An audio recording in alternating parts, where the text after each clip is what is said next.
Well, good morning. We hope that you're all up and moved beyond your turkey overdose and ready for the next part of the week and finishing out the year. This week, we're going to talk a little bit about change. And it's easy to keep doing what you've always done. Makes sense. You know where it's going. You have some sense of what your results are going to be. So sometimes it can be difficult to figure out if there is a need for change. So we're going to talk about seeing the need, change, and more on episode 948 of today's Antidote. Stay tuned for today's Antidote, brought to you by the Renegade Success Network. Today's Antidote provides an opportunity for business owners and leaders to discover what is real for them and to be impacted by what is real for others. That is the Renegade way. Let's get real. We all face challenges and get stuck occasionally and are looking for an antidote. Each weekday, this show dives into a topic that may have you stuck, frustrated, and uncertain. Our goal is to share our value in an effort to help you find that one thing, the antidote to your challenges, so that you can get results and make more money. And now, Renegades, we bring you Bob Graham and Tom Brush. Hey, Tom, good morning. You know, we got a lot of things converging today. There's a full moon last night. Wow, I didn't know that. Yes, full moon is gorgeous. Once the clouds cleared out, it was really bright.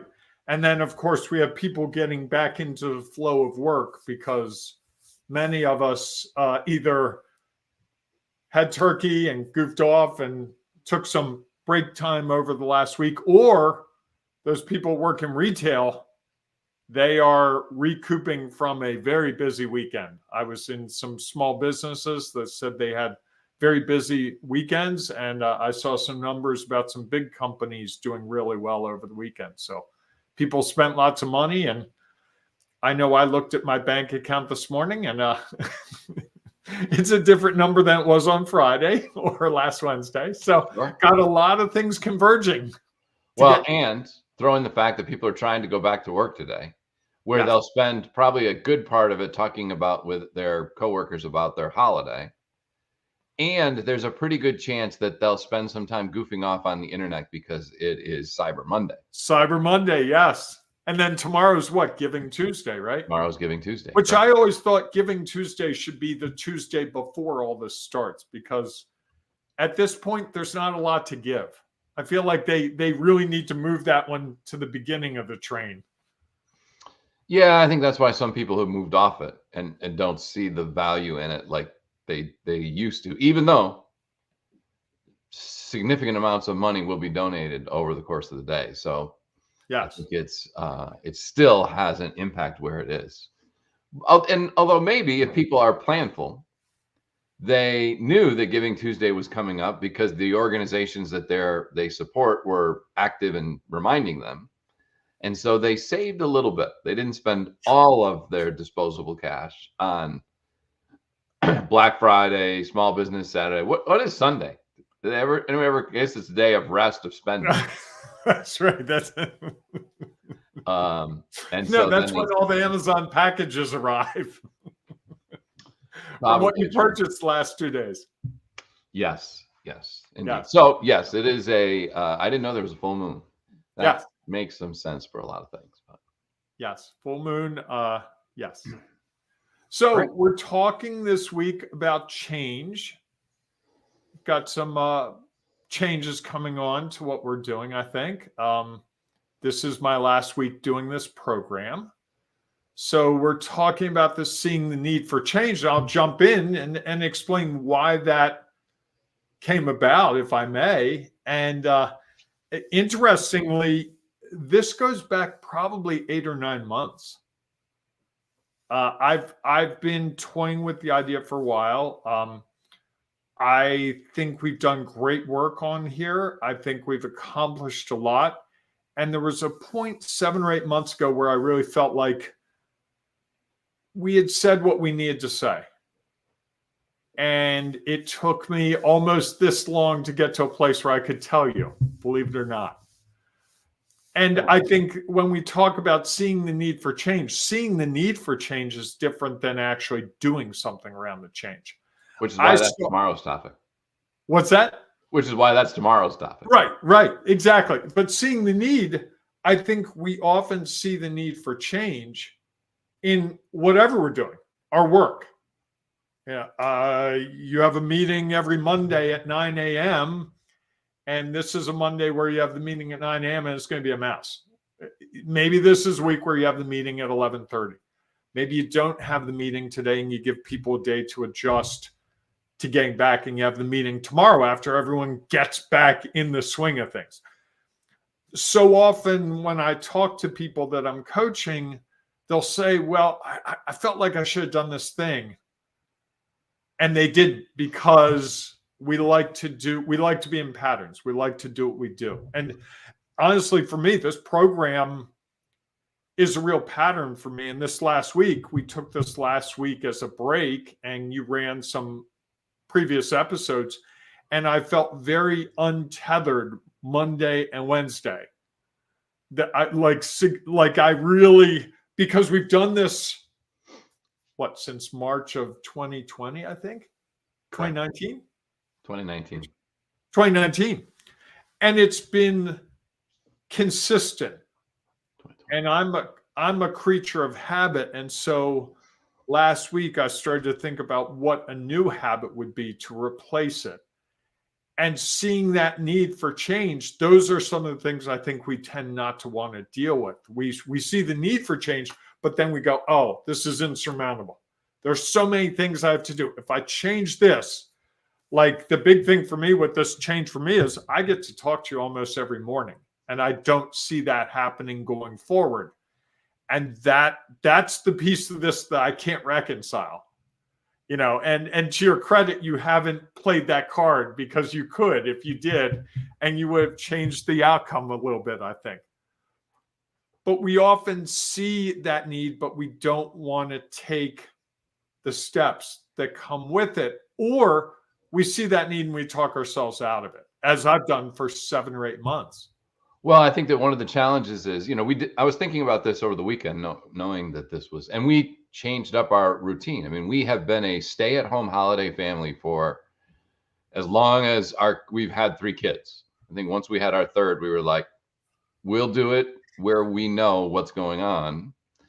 And so this year, because what we realized last year was in our new home, or the place that we're in now, was not big enough for all of the kids, and if they brought boyfriends, girlfriends, now spouses. And so we felt like there was an opportunity to do something different. So we saw the need that yeah, we enjoy the comforts of being here where we have everything we know we're going to need, and the opportunity to do something different where we wouldn't have to worry about sleeping arrangements and space and all of those things. And I think that, like you said, it's sometimes a lot easier to see the need than to actually make the decision. And I think then once you make the decision, which is we'll probably talk about on Thursday, there's not judging that decision or being worried that it's not going to be exactly the way you thought it was going to be once you decided to make change. And so I think that, it's one thing the key thing I think is to see the need. Then actually making the decision to do it is which we'll talk more about tomorrow. Because I think that so often we don't want to see the need, that this is the way we've done Thanksgiving, and it's always been this way. And why would we change this tradition? And I think especially around holidays, traditions are hard to even see the need for some change until they smack you in the face. And then that allows you to consider what are the options that you might choose. Well, don't you think we see the need, but we don't recognize it or acknowledge it in an actionable way? I think so many times I see the need for change. Like I went to bed, the Ravens were playing last night. I was going to stay up for the whole game, and I had a 5 a.m. meeting this morning, which means I'm up at 4:30. Those 2 situations are not really tenable at the end of the day. So I watched into the third quarter. I was going to stay up. I was committed to staying up. And in the middle of the third quarter, it's like, you know what? I need to change this plan. I'm really tired. I've got a busy day tomorrow. I need to be on my best. It's going to be a full week. And so I changed my plan and went to bed, not knowing what the score would be, and then got up this morning and checked the score. I knew that there was a need I had to see the need, which is I need to get some sleep. I'm really tired. And I've been staying up later and getting up later for the last 4 or 5 days because of the holiday, and seeing that. Now, I'm sure there are plenty of Ravens fans that stayed up that are going, wow, I didn't see that need. And here it is, 7 a.m. And they're going, yeah, wow, wish I had done something differently. And I know from past habits that if I stay up for the game and then have to get up early, it makes for a very long day. So I knew the need. I could see the need for change. And I fought it in my head. Oh, it's just one day. You know, I don't have plans Monday night. I'll go to bed 8 o'clock Monday night. I rationalized it a whole bunch of different ways. But I didn't want to acknowledge it for what it was. And I think that's really the thing. It's not seeing the need. It's being able to accept that there is a need. I think we see the need for change all the time. And I also think there's the other extreme, which is we see the need for change too soon. Oh, this is getting hard. You know, all the people trying diet plans. Oh, you know what? It was really hard over Thanksgiving weekend because there were so many great desserts. I couldn't stick to my diet. They changed. I'm on a diet. Now I'm going to let go for the weekend because it's a holiday weekend and I have that. So there's the other extreme, right? Oh, I'm going to change because the circumstances are different. And I think the real mental struggle is around when is it change for the sake of change? I can do that. I can just, you know what? I'm tired of doing this. You know what? I had oatmeal for 12 years for breakfast. One day I just stopped having oatmeal for breakfast. What was the logic for that? None. I kind of miss my oatmeal, actually. It was. Well, I think Kelly's comment is right on point with this. She says, we choose comfort over courage often. We're designed this way. Change is needed to stick the course or stay the course of change. Mm-hmm. Courage is needed to stick the course of change. Yeah. Yes. And I think that's the challenge, right? That there's courage because, as I was telling you, Tom, a couple of people I told that I was going to stop doing this program, and there was some pushback. Like, well, but this is what you do. This is the, and so you get confronted with that. And I went through that in my own head. And we like things to be the way they are. You know, your Thanksgiving at your house, you knew this is where the pots are. This is where the pans are. This is what the table's going to look like. And this is where I'm going to sit. This is the oven works. And when I put it at 350, that means 350, not 306. And I know the timer's here. And you were telling me that your Thanksgiving, because it was somewhere else, you didn't have what, a measuring or a mixing bowl? Mm-hmm. And so something as simple that in your house you would be accustomed to, suddenly you've got to think about. And I think that's the other part of change, right? So suddenly Thanksgiving dinner for you, having done it outside of the home a couple of times, is different. And it requires more effort. Certainly. Oh, we do. But also more creativity, right? Well, and I think it's interesting. I think sometimes we don't know the comfort that we're missing out on by doing something different, you know. And I think it takes, as Kelly said, I think it takes some courage to decide, to make a decision. Really, I think is what it's about. Is looking at options that you can make pros and cons lists for on all of the options, and been there, done that, and see that either way could be beneficial.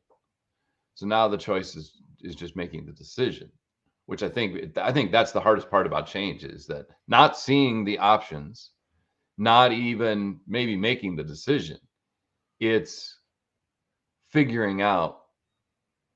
It is really believing you can control the results, right? Like, so we chose to go away for Thanksgiving, and I'm sure that as Liz was working through that, she had a pros and cons list.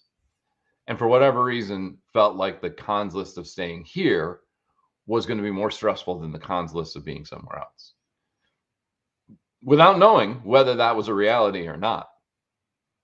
And I think even having gone through it, it would be interesting, which I'm sure we'll have this conversation of, was that worth it? Or were the comforts of being at home more valuable, and that we next year we will go back and do something different? I think that's because we don't know what the results are going to be. Until you tried it, right? Correct. In theory, you could have never known what you now know, having done it. And now you get to make the choice again next year, or for Christmas or Easter, whatever you choose. Because what's real for us is different now. We know something. We have new experience and new knowledge and a new perspective. And so that allows us to consider, okay, what now am I going to do moving forward with this new knowledge, experience, and perspective? And I think so often the challenge is that we don't stop to consider some of these things because this is the way we've always done it. So why would we change? It's been lovely in the past. Why would you mess with a good thing, or what would be perceived as a good thing? Because that's again an adjective that defines what kind of thing it is. Let me throw in some comments. Kelly says, I think you both have shown a lot of courage over the course of this podcast. Thank you for role modeling the way. It's very kind, Kelly. Thank you. That's a Bob's words of affirmation. That'll be the big change for Bob, is where's he going to get his words of affirmation? I will be printing that out and putting it up in my office. And then Ed says, change is inevitable and constant. Are you talking about choices? And I think he makes a really good point here that maybe our title change is really about choice. Well, I think that they're two different things in some ways. Change we can't control. You and I couldn't control the fact that COVID came along. We made the choice to do this podcast. COVID came to an end. We chose to continue this podcast. We've continued it now for another 2 years, 2.5 years? I don't know. And now I'm choosing to move to a different place. Change is inevitable. A lot of changes come through that span. We've changed the time of the program, number of days of the program, content of the program. We've changed who comes on, different people comment about the program. We've had different people come and go. We've had no control over a lot of that. What we have had control over is the choices, choice of the topic, choice of how long each episode is, whether we put comments up or not. So we have a lot. I think Ed may be right. It's not about change. It's about choices. Well, you can make choices that have less impact on change. So last year at Christmas, we got an Airbnb for my son and his wife. So that while there was some change. So they could be with your family at your family. And we could do it all in our home. Okay. And so I think that's, yeah, I mean, eventually you have to make a choice to do change. And I think it's not always because the choice could have been, do we go to Bethany Beach, or do we go to the Pocono Mountains, or do we go out to Western Maryland? Like there's a lot of. Or do you not get together? Or we could not get together. That could be the other option. Which is interesting. On your list of choices, that wasn't one of them. Correct. And the changes that caused the shift in what you're doing is changes in your family dynamics. Right. Correct. Additions and changes and those types of things, which you didn't really have control over. You, Tom. Correct. Someone else did. And they made choices. We could have said, nope, you can't bring it. It's only the 5 of us that are going to be here.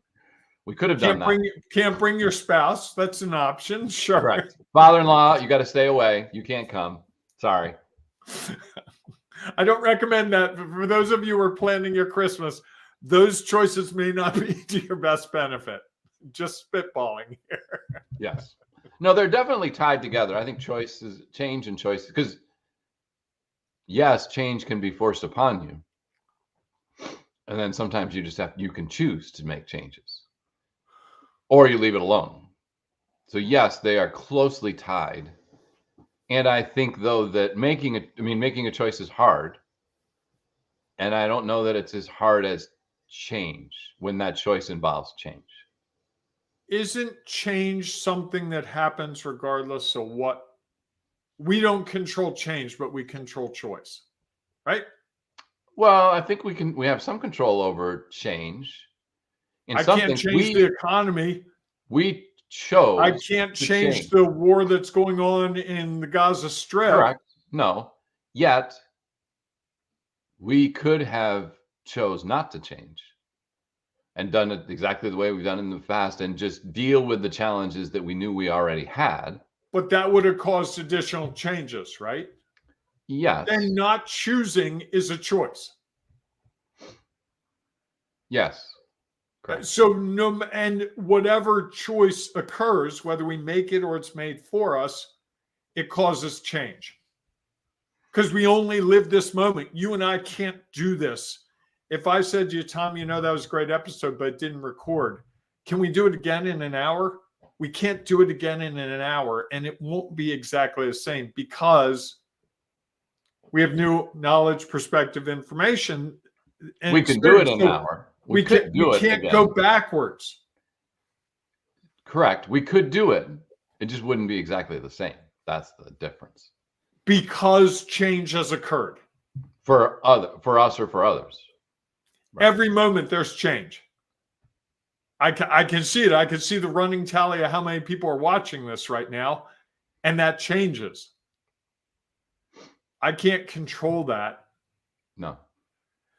I can make a choice to look at it and be affected by it, or I can go, you know what? Whatever.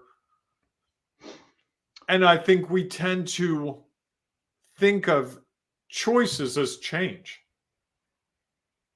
I'm going to change this thing, and it's going to radically alter my life.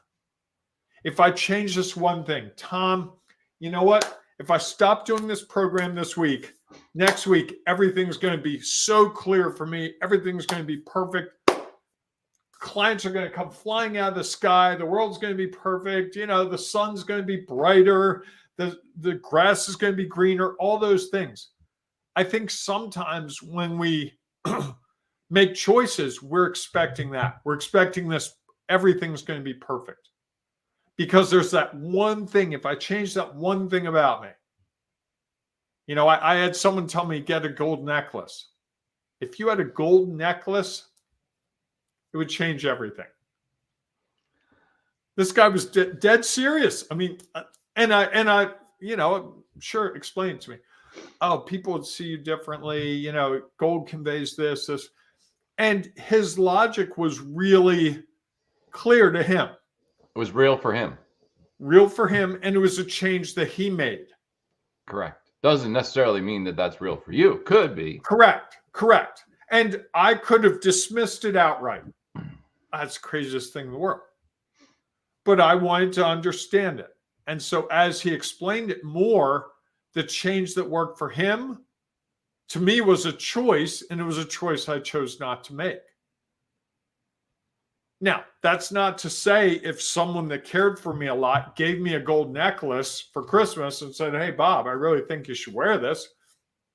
That might change that whole situation, and the choice might be different because there's new information.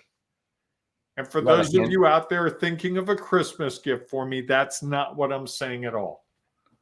Sure sounded really like isn't. It sure sounded like dropping some hints about what. No, I do not want a gold necklace. I really don't. By the way, my birthday is right before Christmas. There's even that. So as we talk about this, do you have your one thing? Yes, I'm going to go with what Ed said. I don't think it's about change at all. I think change is something that's thrust upon us. I think it's about choice and seeing the need to make a choice. Otherwise, absent making a choice, change will still occur, and you're reacting, not being proactive. Okay. That's heavy. That's heavy for a Monday. I think for me, I think that one of the things is that we don't see the need if we're not constantly evaluating what's real for us or the results that we're getting, the actions that we've taken, and what the results that have come as a course of those actions. And so I think that if you're not constantly measuring where you're at and where you want to be, and are you getting closer to that, whatever that might be, then it's not likely you're going to see the need for change. You're just going to say, "Oh, life is good." If you're not, if you're not looking at, this was the goal I had, how close am I to that goal? Why would you ever consider making a choice to do something different? And so I think that one of the real values of constantly measuring or evaluating our actions, and if you need help with what those are, I got 3 great questions that you can ask yourself after every action that will help you figure out whether you need to make a choice to do something different, to consider change. And because there's the considering of, okay, I'm willing to do something different. Now I have to understand what are the choices of the things that I could do differently. And I think that's a little bit of where I see the difference. I mean, I see the connection, and yet I think that at some point, if we don't see the need, the consideration for change, we won't ever really consider what are the choices that we could make to have an impact on the results that we're getting. Can I push back a little bit? Sure, why not? Sure, last week, so. No, you said constantly evaluating. Yes. Do you mean constantly evaluating? Like, I can see right now how many people are listening to our program. I can see how many people like our program, and I could change what I did in real time. Or, well, I think that's constantly evaluating. Some people are constantly evaluating. My sales yesterday were really low, or at 2:00 yesterday, because it was rainy in the Baltimore area, sales were probably low at a lot of places. 3:30, because there was no Ravens game during the day, sales probably went way up. Or maybe because the rain, sales were really high and then they went down. You could really overanalyze, right? And start to make connections, choices in the moment that you think affect change that don't. Well, I think that constantly means different things for different people. So I would define constantly as you've identified a time by which you believe is enough time to get some new information that you need to measure the actions that you're taking.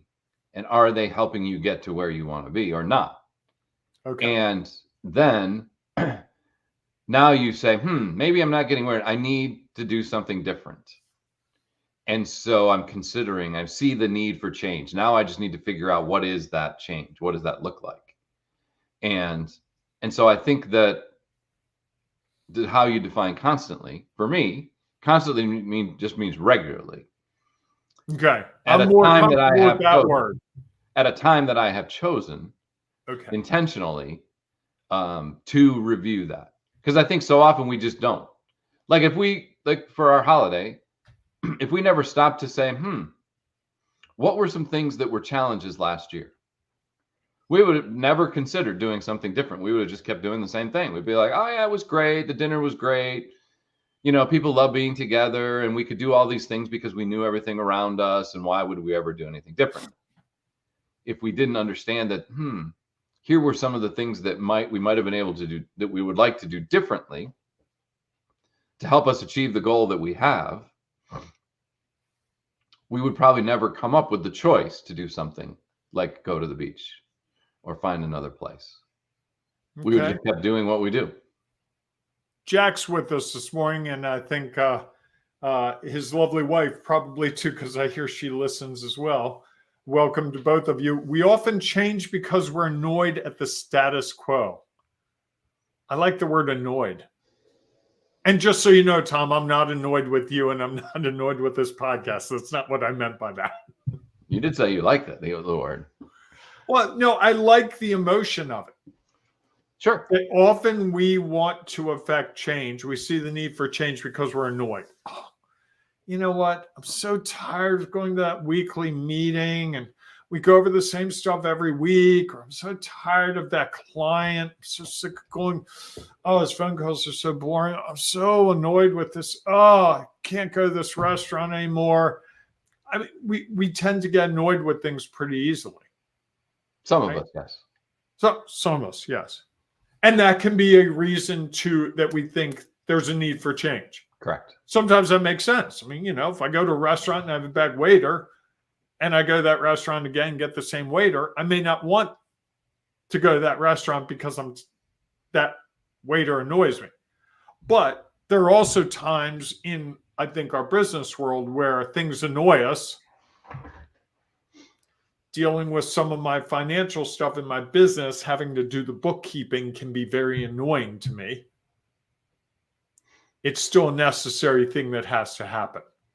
Yes. Really... Although if it's that annoying, you could consider choosing something different. Correct. And that's the thing. What's the threshold by which we say, I see the need for change? For me, it took about 8 months to figure out that I needed to make a change with what we do in the morning. I probably could have made the decision 8 months ago, 7 months ago, 6 months ago. You were on a pretty regular about every 3 months. Are we sure? Why are we doing this? I'm not sure that this is. So I understand that. But that was a regular check-in, right? Correct. And at times we haven't met our goals. Correct. So, well, it all depends on what your goals are. Indeed. And we had that conversation, I think. Yes. That's another conversation. That's a whole nother podcast. No doubt. No doubt. So I think we've covered some good ground. What's our topic tomorrow? Well, do you want to stick with change or do you want to go to choices? You're the one who puts it up. You type it, so it's I don't see a need to change that. All right. So I would say change. So I think once you see the need, it's making the decision to change. Okay. All right. Deciding to do it. So there you go. And certainly I think you can apply this to a lot of situations in life. And it's timely because I think as we leave Thanksgiving week, there are a lot of people that are taking stock. We have 5 more weeks of the year, business weeks. Sort of 5 weeks, I guess, really about 2 weeks of actual work, probably because of holiday stuff. And that's another thing that will change. We're coming into that part of the year where if you work a solid 8-hour day, congrats to you, because there's always something getting in the way at this time of year. No doubt. So no doubt. Yeah. So fair enough. All right, everyone. If you have a one thing you'd like to share about change and seeing the need, we appreciate what Ed and Kelly and Jack have shared. But if there's someone else out there, please feel free to share your thoughts and ideas. And if you're listening to the replay, put that in there as well, because Bob and I do go back and check the comments later. If you're listening to the podcast where there is no place to comment, we encourage you to join the Facebook group. Sculpt Your Business. Yes, thank you. Sculpt Your Business, from chaos and confusion to confidence and control. Amazing what happens after a week or 2 weeks. So we look forward to seeing you there, where you can share your thoughts and ideas and gain from the thoughts and ideas of others. So with that, we hope that you go out and enjoy your day. We will see you tomorrow morning, 7 a.m.-ish Eastern time, for our next episode of Today's Antidote. Hey, whatever you do, no matter what change comes at you or what change you makes, embrace the renegading you. It's so worth it. It is. All right, go out and enjoy your day. We will see you soon.